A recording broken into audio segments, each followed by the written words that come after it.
But with you I felt so different from the moment that we met. So wherever life may take us, there's one thing I won't forget. Basically, 4 days a week, my life was getting up, having a couple of hours of support, during the day, usually in the morning, and then this long day loomed ahead of me. I didn't really have that much company either, and I couldn't really go anywhere, so I actually also felt really caged. So there was that frustration on top of the lack of stimulation that made it really difficult.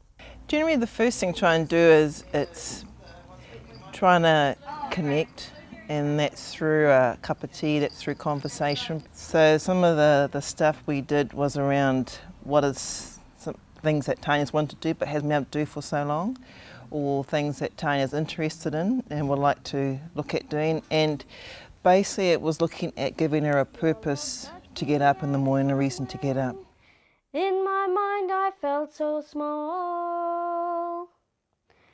There were times when I had wondered, would there be no love at all? So the things we started to work on were what I was actually what my life would look like, say, if we could wave a magic wand and have everything. Larissa would plant a seed, she'd give me an idea, and then of course she'd go, and I would sit there and think about it, and then I'd come back to Larissa and go, hey, Larissa, I've thought about what you said, and yeah, I think it's great, and what if we do this?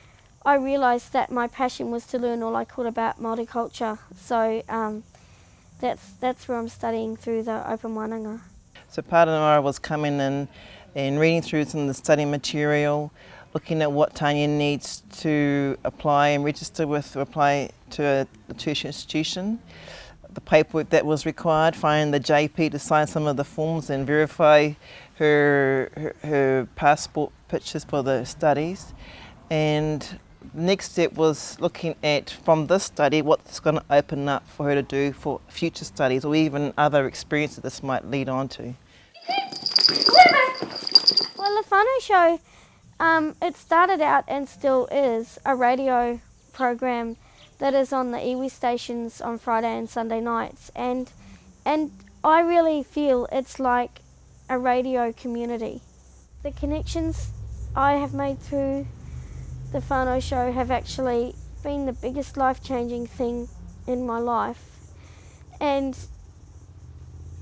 but I still say it all goes back to LAC and Larissa's role, because if I hadn't gone down this path of doing my studies, I wouldn't have actually found out, about the whānau show. Nature folder, general folder, 3 apps, Māori folder.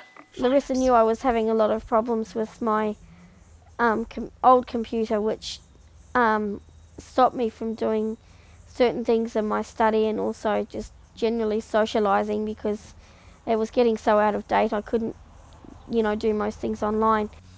Often when a blind person buys a computer, it works out dearer than someone else buying one, because we need the extra memory and the extra performance capabilities. I was able to use my EIF for the whole lot. EIF has allowed me to do, basically to go where I need to go and to do what I need to do. It's a flexible way of privately being able to employ people as support workers. You're able to claim the funding to meet your support needs. When I first met Tanya, things weren't very good. Anxiety was high, ability to cope with new things was difficult. As she's become more empowered and confident in herself to make her own decisions and decide who she wants in her life and when, and what's safe for her and what isn't, her life's just taken on, it's a whole new path.